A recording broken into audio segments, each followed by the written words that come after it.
trying to get back to the basics of great products. Power comes from sharing information. I try to convince people to slow down. Free.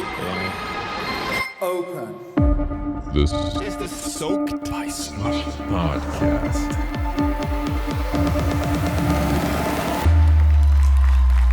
Hi, listeners and viewers. Before we go to the episode itself, I have a quick word from our sponsor, Avance. The Avance story on the Finnish legal market is completely unique. Since launch in October 2011, the firm has grown from a startup to a leading law firm of around 50 legal professionals advising clients in their most challenging corporate transactions, disputes, and projects. Avance's technology and venture capital teams have broad experience in supporting the success of clients, looking both into and out of Finland, and ranging from emerging startups to leading global players in sectors as varied as health tech, clean tech, quantum computing, gaming, fintech, blockchain, and the paper industry. Working with a wide spectrum of technology matters, Avance's team provides agile and cutting-edge advice and assistance fitted to each client's needs. Learn more at www.avance.com. Thank you. Let's go to the episode. Hello, and welcome back to the Soaked by Slush podcast. Or if this is your first episode, welcome to the Soaked by Slush podcast. My name is William von der Palen, and with me in Copenhagen, as usual, is Isak Rautio. What's up, Isak? I'm good. Yeah, still here as usual, still here in Copenhagen as usual, and nice to be here at the Soaked by Slush podcast. I took a nice look at the camera there just for the viewers. How are you doing, William? I'm doing great. It's super nice to be recording again, and even more so with yet another super interesting guest. Today joining us is Jonathan Rochelle. Welcome. Hey, how are you guys doing? So I purposefully left out the title. I figured maybe you could give us a short, introduction of who you are. You've done some pretty interesting things along the years, and you're also in an interesting situation at the moment where you're exploring some new stuff. So maybe we could start off with that. Sure, yeah. So for the past year, I was CPO, Chief Product Officer at Zapier, so managing the product design and research teams, and recently left over the past few weeks and exploring some new ideas. One, I think the most interesting thing going on right now is I'm exploring investing in a business with my 19-year-old, actually, as of last night, 20-year-old son, who is, he is an interesting example. I was in education for a long time when I was at Google, and he's an interesting example of a student who decided not to be a student in college and went right into business and got really into the auto industry and is already looking to invest in a new business. So I'm joining him in that. Was going to be a silent partner and now a little bit more active. So that's a really exciting development. And then I've got some other exploratory things that are more close to my field of expertise and technology that are still brewing. So not necessarily something that's solid. So I'm focusing for the next few months on trying to get him up and running. So that's been awesome. But the last year at Zapier was incredible. What a great company, and was fully remote before COVID. So that was an interesting experience. As of last September, I went fully remote, had about 6 months of practice until COVID hit. And then suddenly people were calling me because I was supposedly the expert in remote work, having been part of the Zapier team. So it's been a really interesting year. And we can talk about what I did before that if you want. Yeah, that's interesting. Can I ask something? Because I noticed something. You said student in quotation marks, and I'm guessing that's not a slight at your kid. That's more a new definition that you have for what student is. That's a really good catch, Isaac. That's exactly what I meant. Is okay. He was actually a good student in high school. He just didn't like it. He felt like he wasn't learning, and he didn't feel it that strongly until he went out and got a job in a field that he loved. So he was one of these teenagers that rejected the idea of getting just a job, that was like a clerk or something where you'd make money so you could go out and party and do what you want with your own money. He really wanted to get moving in what his interest was, which was cars, automobiles, and mobility. And when he got that job, literally a week later, he said, I am not learning anything in school. I'm learning more every day at work than I've learned over the past 11 and a half years at school. I don't want to go to high school anymore. And of course, I don't think any parent would feel good about their child not going to high school. So he finished a year early. He graduated over the summer, got enough credits to graduate, but decided after taking one college course that wasn't for him either, and decided to just keep pursuing his business pursuits. And he's now got 2.5 years experience in the auto industry, has ideas for what he wants to do there. And now we're doing that investment. So yes, you're right. Student was more like, we can't necessarily put every child, every teenager, every young person in a box and say, this is what it means to live your life. Here's the path you will take, and the right path. And that's something that is hard for parents, I think, but it's really powerful. Great. Yeah. I think this is really interesting. Let's put a pin on this topic. We might get back to this, but yeah, you were saying, William. Yeah, no, but I agree, and I think it's great to see that it's getting more and more acceptable, so to say, for people to take different routes, and that will also certainly brew some very interesting entrepreneurs, and maybe also people who are able to think in a bit of a different way. So that's exciting. Yeah. But yeah, you mentioned that we could also discuss a bit about what you've done before, and you're obviously well known for your time at Google. And for the work you did there, you've been quite heavily involved with products that I would say most anyone has used, including the Google Drive ecosystem and the apps related to that. So I mean, maybe just a general question, like, what does it feel like to have left quite a big mark on the internet, so to say? I mean, just that direct question, it feels great. I mean, I love. Literally just last night, my son was here with some friends and they were talking about how they use Google Docs every day, and it's a great feeling. It really is. And to think that 1 billion people every month use some of the products that I helped create is just exciting. And, but I'm also aware that that was then, there's new products coming out. And sometimes I really want to be part of what's going on in some of the new products. So even in on the side, I love to invest in products that I believe will displace Google Docs at some point, or at least add to it. I think it takes so long. What's happened, I think, with Docs and Drive and Sheets is those have a really strong root system. People are using them now as what they use every day. I'm habitual. I wouldn't use something else only. I would keep using Google Docs, even if I take on something new. Which is the same thing that happened with Office. Office is deep rooted, but there's plenty of room for innovation. So a product like Coda, I love Coda, and it's just like it's got so many of the features that I wish I did in Google Docs, and you can only do so much. So there's always going to be new products, but it does feel great. It was an amazing experience. I was there for 14 years at Google, and the first 8 were literally growing Google Docs, Sheets, Slides, starting with Sheets. Drive and Forms and a bunch of others. The first 8 years was all that, growing it from a team of 4 people to several hundred. And so it was that was amazing. And then I moved on to education and worked on and introduced some new products there, Google Classroom and others, which again with the pandemic proved to be incredibly valuable to people, which feels great. Yeah, how do you approach building something new? I mean, with the Google Drive ecosystem, that was basically okay. In the case of Docs, taking something that existed and then making it online.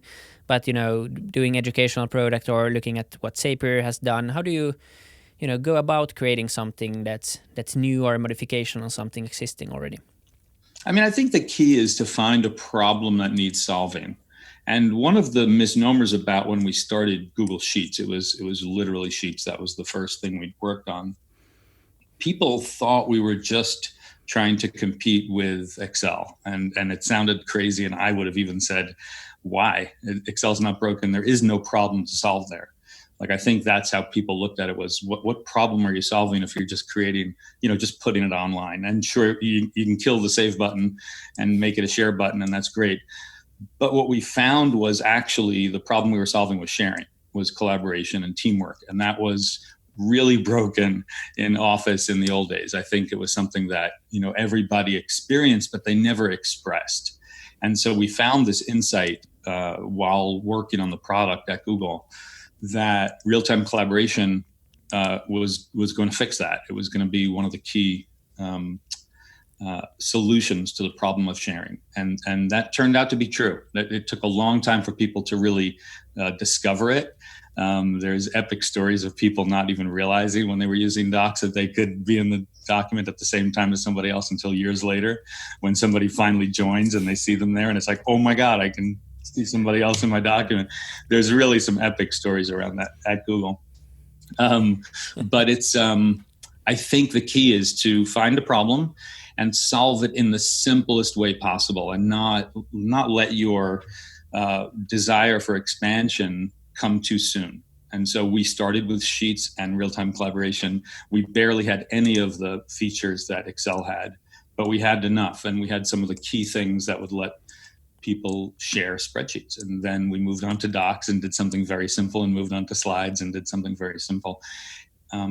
And the other thing we did, I think that's a key that I talk about a lot. I think I talked about it at my presentation at Slush last year, which was the idea of building a bridge for people and giving them something familiar enough so they're not making 100% shift. They're not turning 90 degrees to the left or 180 degrees to use something new. Make it easy for them by building a bridge. So for us, the bridge was the split between spreadsheets, documents, and presentations. That is not necessarily a natural split.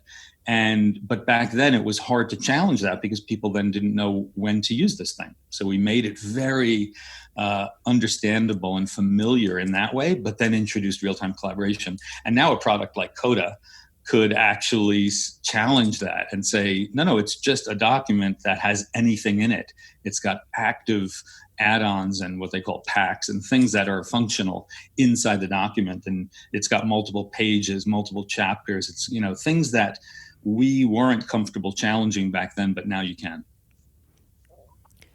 When you go about building something that's this big and has such a big user base, and then put on top of that the resistance of the legacy of there's nothing wrong with this, how do you make sure that you don't mess up along the way and that the whole project doesn't collapse because of some sort of rock on the way? Yeah, it's hard. And that's where I think that building a bridge is key, but you also have to really be honest about the feedback of, in the product with your customers. That's when listening to the customers takes over, to say, are people loving this product? If you took it away, will they be upset? And that is the, ultimate metric of whether the product can exist on its own and whether you're on a right path. There's no the right path. There's not one right path. And that's what's so hard about product management generally, is there's so many ways to go about it. And there's so many examples of that at Zapier too. There's so many directions you could take that product. And the founders, and then I and others that lead that team, have been able to forge a path that really worked by listening to customers and to really let the customers guide the success, not just a desire to make more money or desire, to just win, crazy amounts of customers in one shot. It's really just a somewhat moderately paced march towards something that's successful. So I think the key is to start listening to customers as early as possible and be super honest about what you're hearing. Don't let your own either ego or pursuit, what you believe is the right thing as an individual, because that's how great products start usually, as an individual believes, oh my God, I really think I have a great idea here. But soon you have to turn that over to your customers and say, do they think it's a great idea? Are they loving this product? Will they be upset if I turn it off? How do you have some good ways you can do that? Obviously you can, see who signs up and send them emails and ask, but have you been able to, scale that process, make it more deliberate and more automatic in a sense? Or is it in the beginning just, actually calling people and asking them and really trying to get that feedback, even though it might hurt a little bit? Yeah, I think it is in product. Like, I do believe the key is metrics and instrumentation and understanding whether people are using features. So you have to really balance the research side, and I call it research loosely in this case because it's not really research as much as discovery. It's findings. There's research comes in two flavors generally, a lot of flavors, but one is, evaluative. Is this thing something that people want? Is it something that people use? Do they like A or do they like B? And that's great, but that's not really the research that I think is valuable for product managers. I think the research that's valuable for product development is generative, to say, let's get insights from customers, and that's focusing on problems. What do they need? The jobs to be done, I think, is a key thing that we focused on at Zapier in our generative research, and to really understand what are people trying to achieve. But it's it's a balance. And I think the way we've done it for sure is through a very natural association to our customer support team at Zapier for sure. At Google as well, but a little less so. I would say we weren't even as good at it at Google as Zapier is, which is to have a great customer support experience that also generates input for product development. And that's really key, because you get two benefits out of that. One is people feel really good when they have a problem with your product. They feel really good about how they were supported, and they feel loved. And then second, you learn a lot from customers. And of course, the cheapest way to build a product base, a customer base, is to keep your customers, keep the people that have already signed up. And then every person that joins is an ad. It's very hard to avoid churn and people leaving, but with a good customer support team, you get, a better experience, and therefore people stay. And secondly, you get great product feedback for development. Are there any, I think it's very interesting to try to integrate it and make it quite automatic as well on the metric side. So is there something, is it something you have to build yourself, or are there what kind of, if you get into the really nitty gritty, so, are there some ready-made tools that you can integrate? I'm not a technical founder myself, but, stuff that you can integrate in most any apps, or is it something you have to build to actually match your own product and stuff you want to get out yourself? I mean, there's two parts of it. One, I would say, is absolutely proprietary in your product, because it depends on, again, what platform your product's on. It's part of an engineering effort. In other words, if you're going to build a product, you should set aside a technical product. You should set aside a certain amount of engineering to make sure instrumentation is built in. And over time, that won't reduce. You'll constantly, every time you build a feature, you need to have some platform for instrumenting it and for measuring how things are doing. And that means being able to turn things on and off as well, to say this feature we're going to turn on for a certain percentage of users.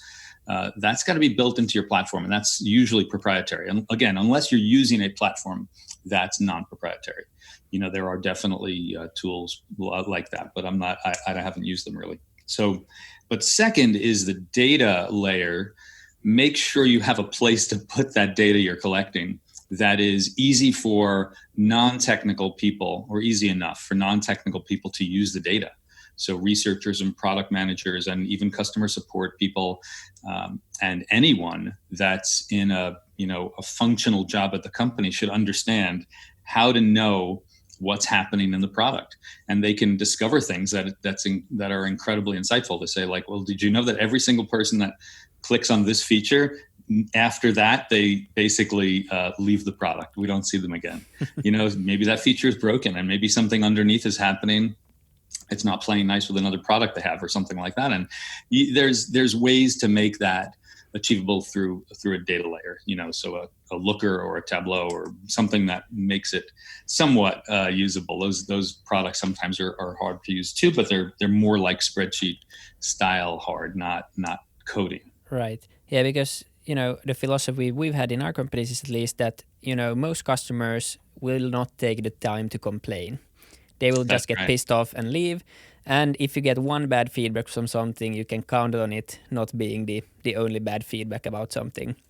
It just shows for the first time. So having something that's more optimized and doesn't lie if you don't want it to lie is probably quite a good idea also. Yeah, that's right. And even like the business you guys are in, I mean, there's a ton of analytics that you need, right? You probably use some kind of analysis tools to say, hey, are we getting more viewers or less, or which guests or what style, or what changes can we associate to the changes in our data, in our viewership or things like that, and that becomes key to business. Almost every business now needs that desperately. Now, as a very, very, very, very non-technical person speaking here, what are some?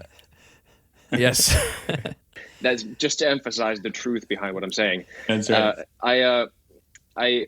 How would you, as me, or what tips would you give to me if I want to get into being an entrepreneur in a technical field? Who should I talk to? What book should I go read? I mean, even any sort of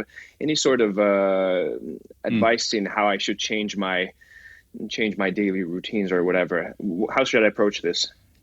I mean, I think what's happening now, and Zapier is really in the middle of this, which is this space of no code. There's I'm definitely using this too much. I have to stop doing it. I'm not going to pick up on it anymore. No worries. I'm not going to. The area of no code has become a thing. It's become really powerful. And it's something that, it's funny, my original product that became Google Sheets, the one that our startup did before we got bought by Google, was a no code product. It turned a spreadsheet into a web app. So you, as a non-technical person, if you could build it in a spreadsheet, you could launch it as a web app, and it was super powerful, but very niche. And it was super early. This is like 2003.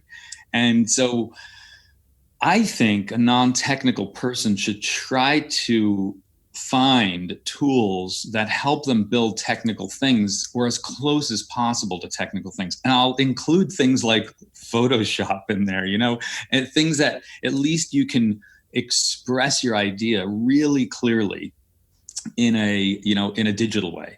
I guess that's the key, is to be able to show someone.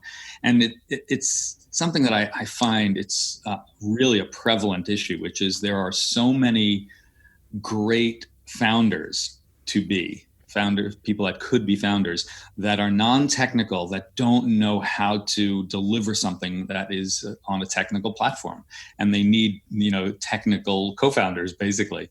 But before they do that, I think they can find tools that help them implement things that seem technical, that didn't require a lot of technical skill. So there's there are tools like it. So if you can do it in a spreadsheet, because that's somewhat technical but not that technical, you can use something like Glide to turn it into an app.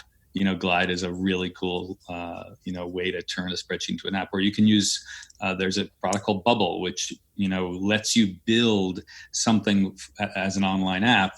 And it's a little technical, but it's leaning on the no code area.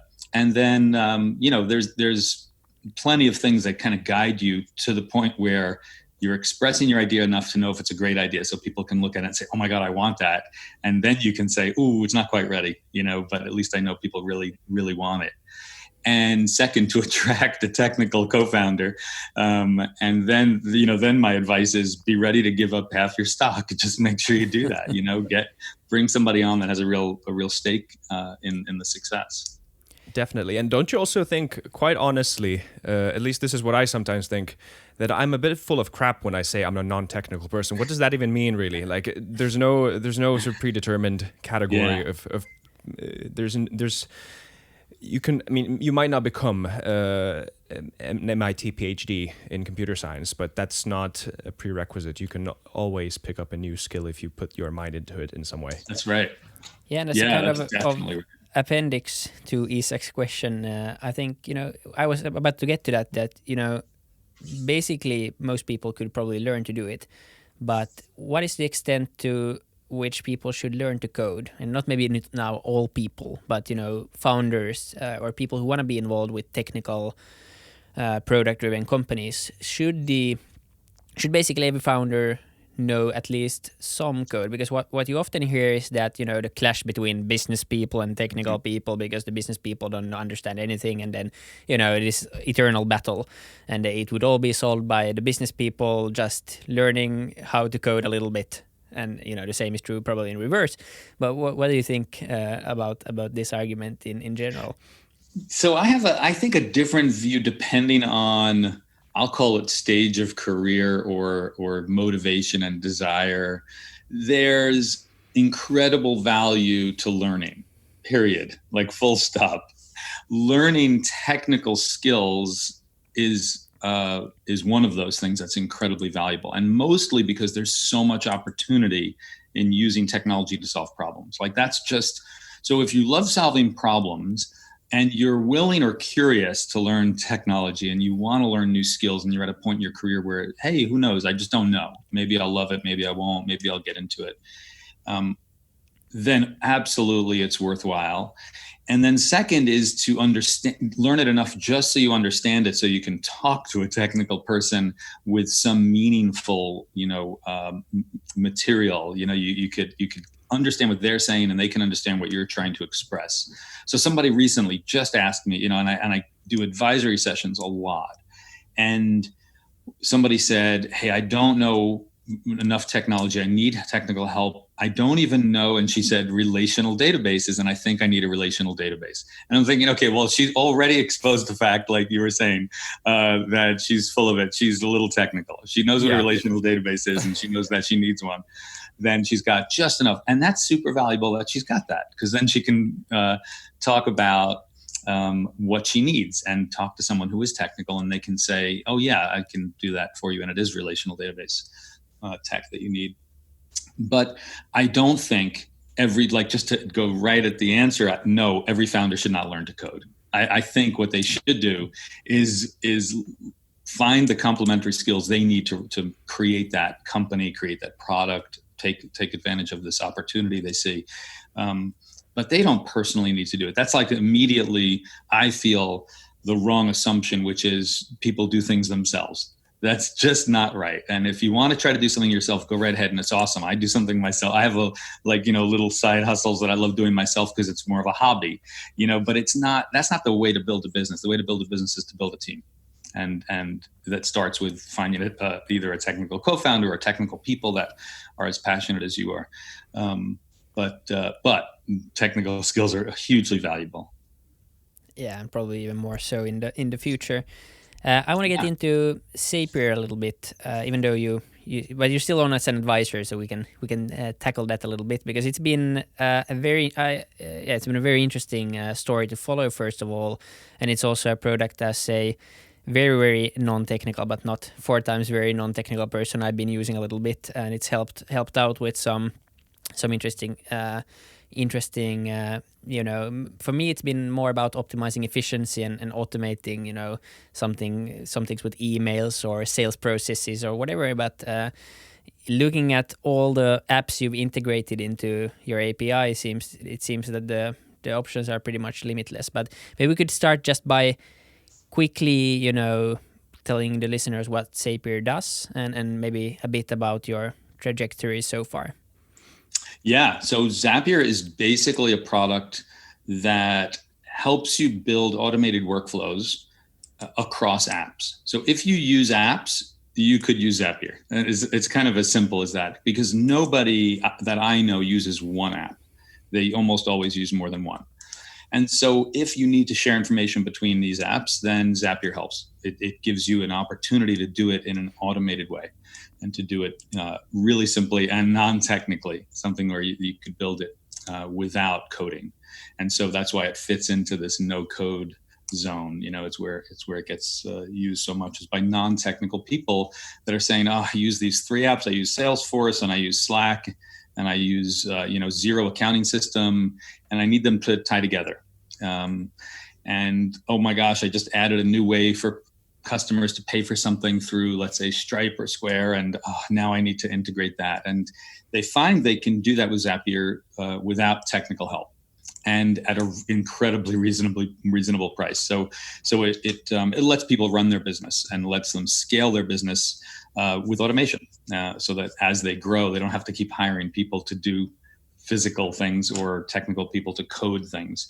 They can actually do it themselves. So now the integration that you mentioned between so many products, like I think at this point, 2,500 or more, closing in on 3,000 probably, products that are integrated through Zapier came in two ways. There's basically a team that does that at Google, that does these integrations when necessary. At Google, at Zapier, that does these integrations themselves, especially when the demand is very high and the other app company is not doing it, if they're not creating that integration. And then B, and this is the most important part, is this do-it-yourself model for people that do have apps. So if I created a new app today and I said, okay, I'm going to create a new productivity app that's going to be specialized spreadsheets. It's not going to be just general. It's going to be very specialized, and it's going to be spreadsheets specifically for podcasters. It's going to have everything they need, and it's going to be a whole system. When they have a guest, it's going to do this automated reminders, and it's going to set them up and send them the stuff they need. Yes, please. So yeah, you guys need it. Exactly. I'm sure everybody would need that. And that's the thing. There's so many niche areas like that. If I created that, how am I going to get discovered? So I've got to either put ads out there or try to get in search results and all these ways. I can also integrate with Zapier so that the person that's on, using one of the other products. So if you guys are using Zoom, you look for, how can I get Zoom scheduling to work? And immediately you'd find that Zapier's got an integrated product called the Jonathan Rochelle podcast product. And and that's also a discovery mechanism. So me as a developer, it's in my best interest to integrate with Zapier, and I can do it myself. And that's the key behind one of the teams that we have there, which is the developer platform team, to allow anyone who's got an app to integrate it themselves so that it becomes part of the Zapier ecosystem. And as you know, ecosystems grow when they grow. So as it becomes more popular on one side, which is people automating, it becomes more popular on the app side as well. And the two things feed off each other. And that's been the amazing growth trajectory for Zapier, which is both sides of the ecosystem are feeding each other. People expect your app to be connected to Zapier. And so we had to create a very powerful platform for people to do it themselves. Just a quick, because that's obviously when you say it and we put it out loud, that's how it's gone. But it's not something I think about, straight away when thinking about Zapier. I'm just thinking what kind of a coder army do you need to do all those integrations, and how do you approach all this competition or all these companies. But do you have some data or some cool stories about actually quite small products or apps that have grown mainly, or at least in big parts because of the integration with you? Do you have like some success stories, or is it one part of a bigger effort as it usually is? I think there are a lot of those. I can't think of one off the top of my head that's been like absolute growth, but there are, I'll tell you, things like Calendly have done incredible things with Zapier, because Calendly is a very specific thing, and it's clearly not the only thing somebody would use. You don't use Calendly alone ever. It's never the only thing you use. And by their own definition, they would say that, so there are definitely products like that. There's a tremendous number. I think, again, I talk about Coda a lot, but I think Coda is one of those that also has put an investment in to make that integration work. Again, not small, but Slack just recently, they just launched something really interesting to make the Zapier workflow more inherent in the product. And so there's a lot of those, but there are a tremendous number of very small products that have done really well. I think, Webflow is one of those. If you build your product on Webflow as a platform for your existence on the web, your website, you've got Zapier integration automatic, and that's definitely grown through that. There's a tremendous number of them. I was trying to look up some, look you up before the podcast, so I would have the data. But I was trying to look up funding rounds and valuations and all this stuff, but I couldn't find really like big rounds or anything. So have you have you had any funding rounds with Zapier per se, or has it been quite bootstrapped founder funding and then growing product first? Yeah, it's definitely one of many unique things about Zapier, that they didn't grow on the heels of funding rounds. They didn't take investor money. Generally, they took a little bit, but very small, because they were a YC company, the Y Combinator company. So they, have a very small round, and so you're not missing something in your search. There's just, if you look at, I think it's called the Cloud 100 or something like that. There's recently this list that came out of all the top cloud, SaaS companies, and Zapier's on there, in the 20s or 30s or something like that. And it basically shows company name and funding amount. And it's like 100 million, 50 million, 20 million.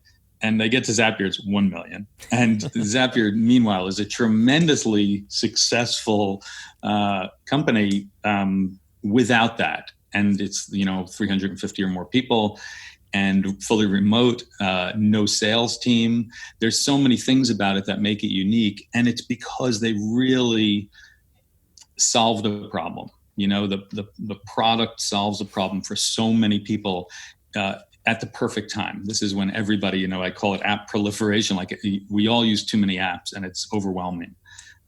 It's something that I aspired to try to fix with Google Drive, in fact. When we were developing Drive, we saw it coming, but now it's so prevalent. We all have too many things in too many places, and so Zapier helps solve that.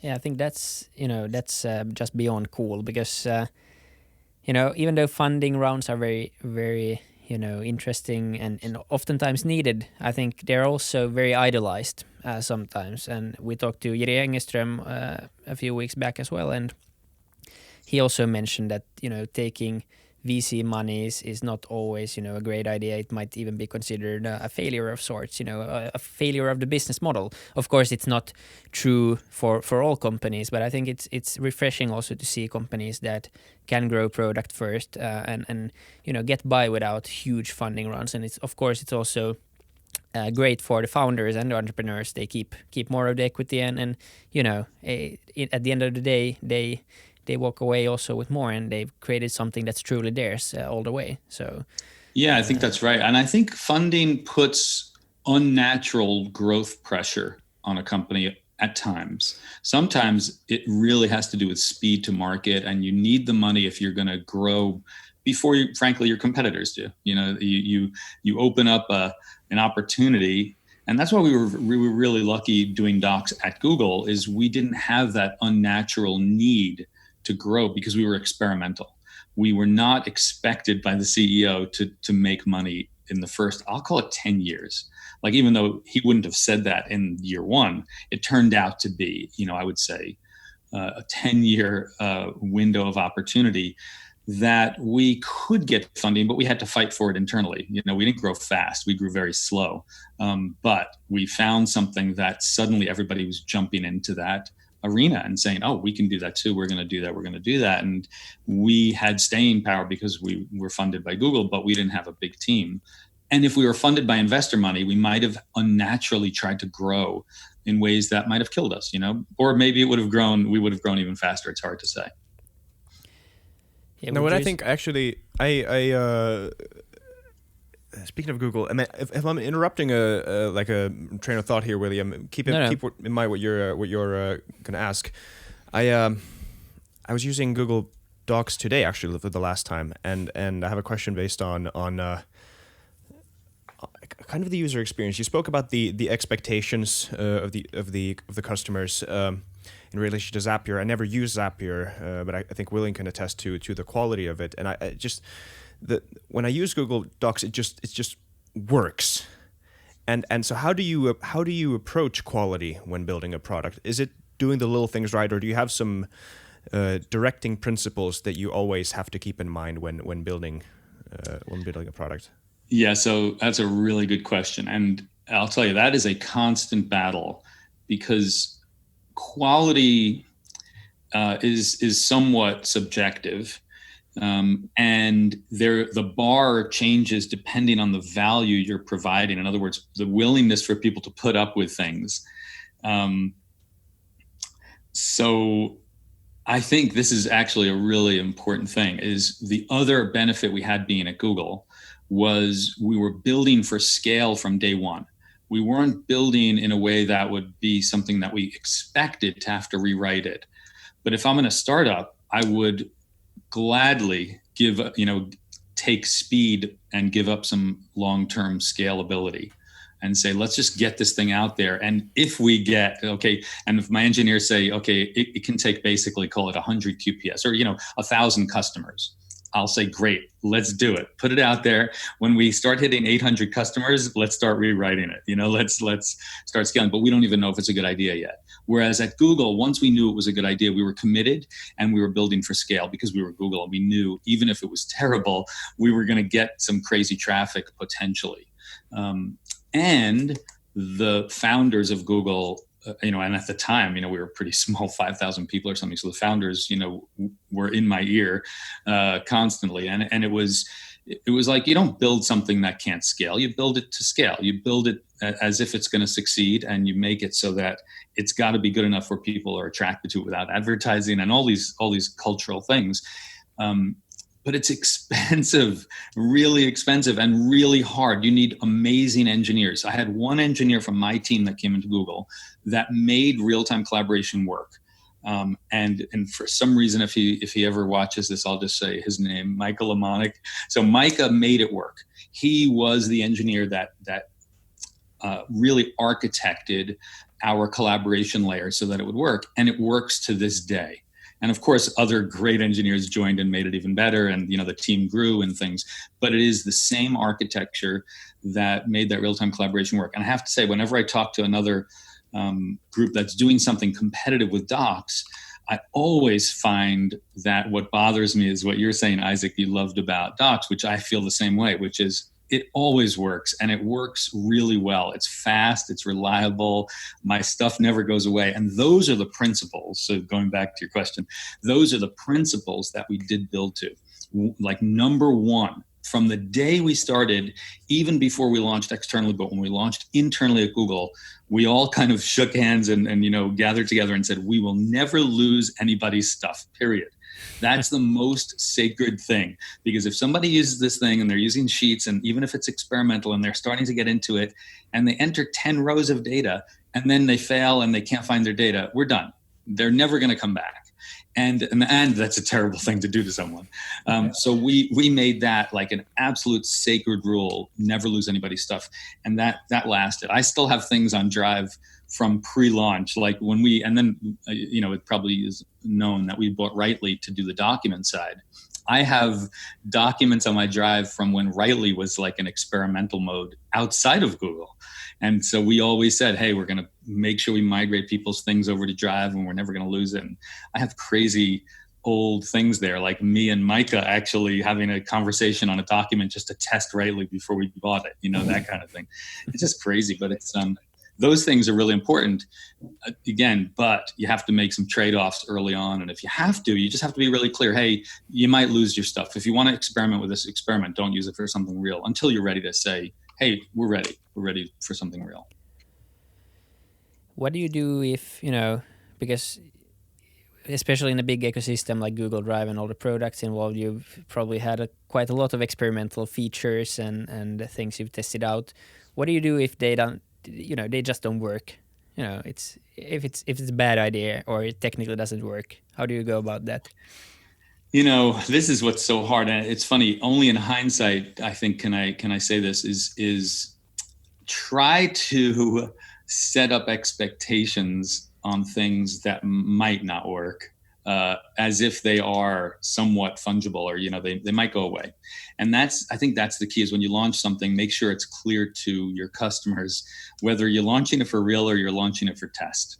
And it's always nice to hedge a little and say, we just want to see what the interest is.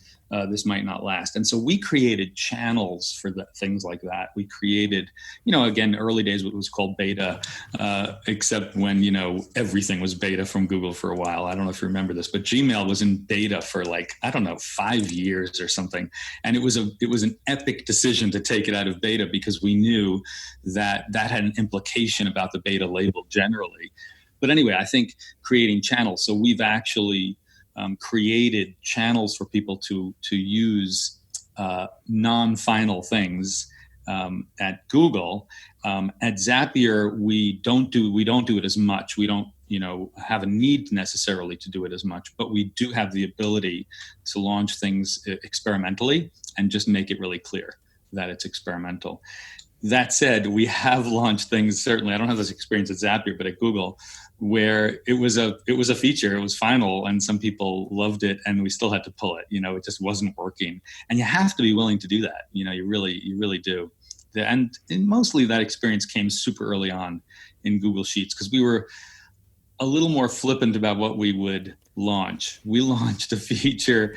There's something in the US, which is a big basketball championship, and we noticed Google Sheets was used for this basketball championship. I don't know if you know it, the NCAA, it's called March Madness, and it's a big, and again, I think it turns into more of a social thing because everybody's, basically doing their own little pools, the office pools and things, and people were using Sheets. We would have this huge spike in activity, and we finally attributed it to March Madness. We're finally like, oh my God, that's what everybody's doing. And we launched this feature that would create tournament brackets inside of Sheets. And it was literally my co-founder who helped implement that because he wanted to have that in there. And it was like a function in Google Sheets. And that had to be killed ultimately. It was so niche and so specific, and it certainly wasn't global. So there are definitely. Oh no, that's not there anymore. No, it's not. It was like, I know. I think it was actually called in a spreadsheet, if you're familiar with the nomenclature, it's like equals Google tournament or something like that. It was crazy.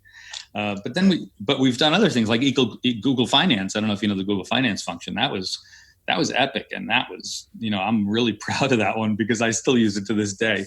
And it lets you get stock prices and things, from global markets inside of a spreadsheet in real time. And it's, semi real time. And that was more of a legal, thing that we had to create, agreements to get that data. But there are times I think the key is to go into it assuming that it might not last and letting your customers know it might not last. And then when you're ready, say, okay, this is a final feature. Yeah, and the customer's perspective thing there, when it would be so refreshing if companies were more honest about this is being tested instead of being like, hey, this is this awesome, super cool. Like, come on, man, let me just try it out and see how it actually works. Be honest. Yeah, agreed. Would you say, because once you get as big as Google, of course you can experiment on certain things, but if you have an established ecosystem like Google Drive or something similar, which is used by 1 billion people every month, would you say it makes it harder to experiment or easier? Because in one way, of course, that could kill innovation because you can't roll it out to everyone at the same time if it fails, because that would be just embarrassing if you ask people. Yeah. But then you could roll it out since you have 1 billion customers. Why not try it with 1 million?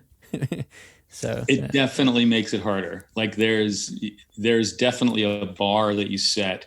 And that's true of any product that's used by more people. I mean, I found it at Zapier too, is as we were growing and the user base was growing, there was way more risk to your current user base. And so, but you're right, what it gives you is an opportunity to test more efficiently, right? You can immediately get somebody looking at, hundreds, if not thousands or tens of thousands to try something very quickly. So certainly for like A/B testing, you want to test just the, placement of a button or a link versus a button or something simple.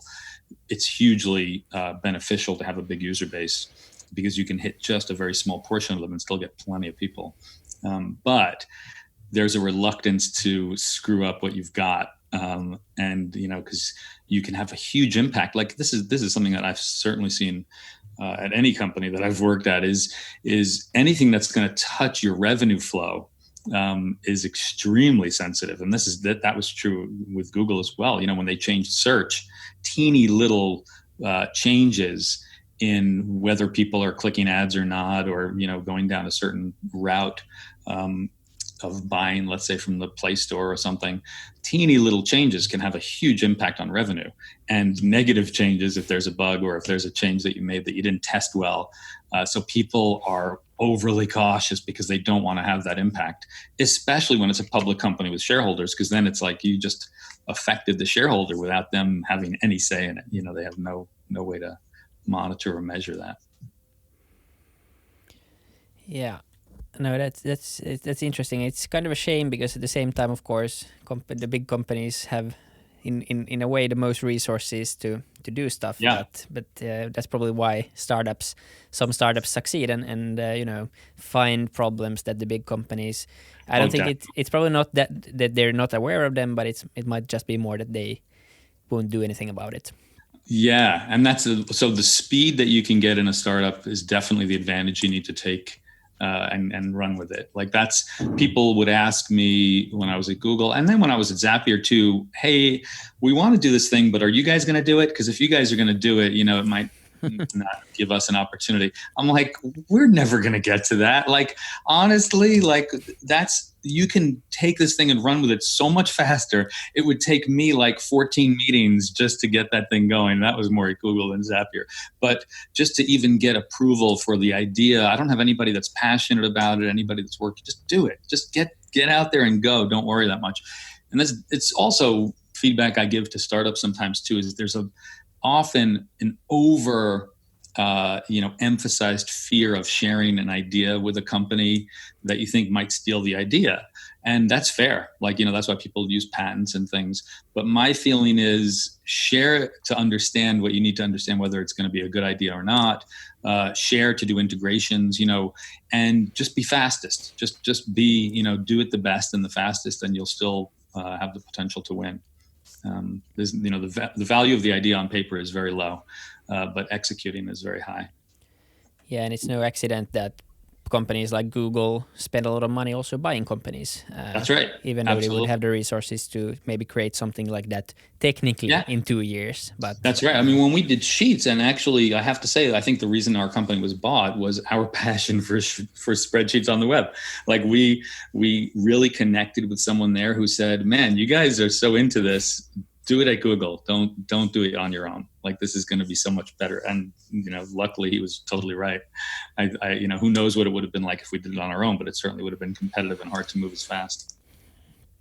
Yeah, and one aspect also maybe to wrap up is more and more there's talk now about inclusivity in business life, in companies in general, but also in products and building inclusive products, and what that might mean, for instance, is creating a product that for instance a person with a visual impairment or such could use. Also, because of course most products and most things that are done are done according to certain norms. And this is maybe a topic also that's been lifting its head lately, which is obviously a good thing. But how would you, as a product manager, approach this side of things? So how to go about building inclusive products, and why it matters in the first place? I think there's a couple of principles here too that are really key. One is it's hard to fake inclusivity with a team that's not diverse and inclusive. So start with the team. Make the team as diverse as possible from as many aspects as you can think of or that are practical. In other words, make sure that you're inclusive when you're building your team, and your product will more naturally be inclusive.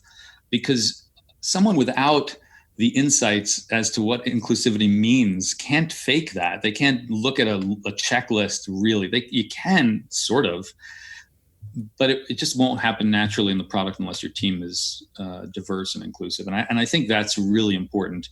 And then the same thing then starts happening with your customer base, which is, we talked about, the difference in working alone and working on a team. And I think this just goes along with that, which is you get as many viewpoints as possible into your product And that makes the product more broad in terms of inclusivity.